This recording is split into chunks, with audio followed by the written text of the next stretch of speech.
Hi, Tim Biggam for Delta Derivatives, Option Hedges and Edges. Taking a look at a market that is mired in a trading range here, bound to the upside by valuation concerns right up past that 3,000 level on the S&Ps, to the downside around that 2850 level by interest rates. So we'll see what happens going forward. But with earnings season coming down the road, I think that will ultimately be the catalyst that breaks us out of this trading range. Until then, probably more of a stock pickers market than a overall kind of market. We're seeing some unusual call activity in Macy's today, seeing over 4,000 in the January 16 calls trading versus only about 50 open interest coming in. More importantly, we saw implied vol just leap here. Last I looked, stock was up about 8 cents. These slightly out of the money calls were up about 15 cents. The puts, even with the stock up, Jan 15 puts, were also up. So I jumped in,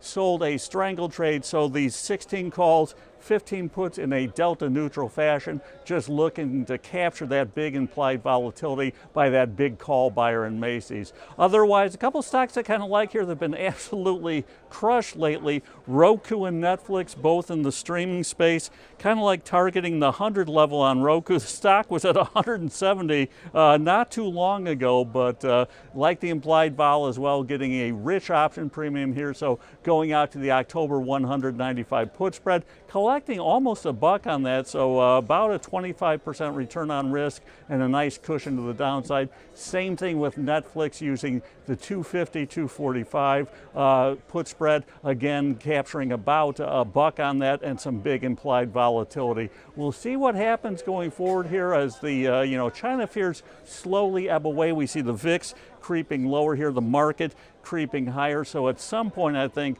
we'll start to see some more explosive moves. Until then, as always, keep those position sizes a little bit smaller. So here's a good trading. Take care.